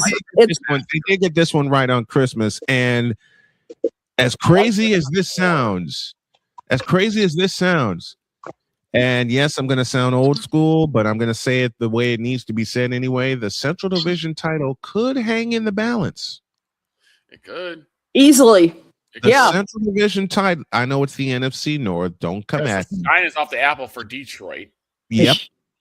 The Vikings. We'll see. The Vikings will Viking, okay? Right. Let me just say it the way the popular YouTuber said it. The Vikings will Viking unless They get the power of Paul Allen's voice, and Paul Allen, we love you dearly. Yes. And as much as I pick on PA, I love listening to PA call games for the Minnesota Vikings. I used to live in Minnesota, but you couldn't script it any better than to have the Bears and the Packers play on Christmas Day with possibly the Central Division title hanging in the balance. Yeah, the NFL hopes that game is that both teams are in line for something, and that there's something on the line. Plus, we know how it came down last year. Each game, the Packers came out in the playoff game. The Packers came out. We're beating them. The Bears had that awesome comeback. You look at the game before that; it was decided by a missed field goal. So, it was a great that is a great scheduling job. Yeah, it is. I tell you right now, if Brandon McManus has the same game he had last year, he's going to get coal in his stocking for Christmas. Oh my gosh! As long as his name is not Cody Parkey. We'll see about that, won't we? And we gotta go. Allison Moran joining us every single Friday. You can mark it down in your book. She'll join us every Friday, no matter what the subject is. We love talking sports with you. We love you, Allie. Thank you very much for joining us. We appreciate you. All you. Thanks, Allie. Thank you, guys. I'll see.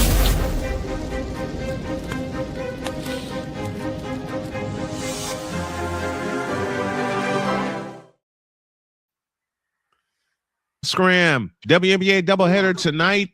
Fever and Mystics start the night, and then the Toronto Tempo and the Los Angeles Sparks finish the night. Have a great weekend. God bless. Remember to make your next move your best move, and always remember, if your dreams don't scare you, they are simply not big enough. Dream big, do bigger. We hope y'all are too. We love you. So long, everybody.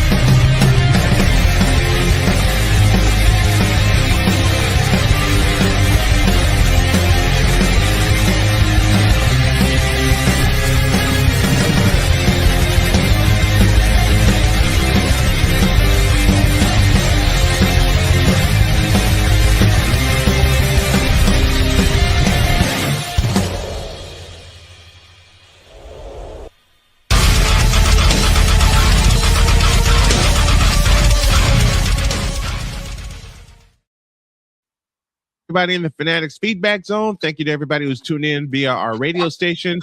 We know we ran over today, but we love you and we got everything in. We'll see you Monday. So long, folks.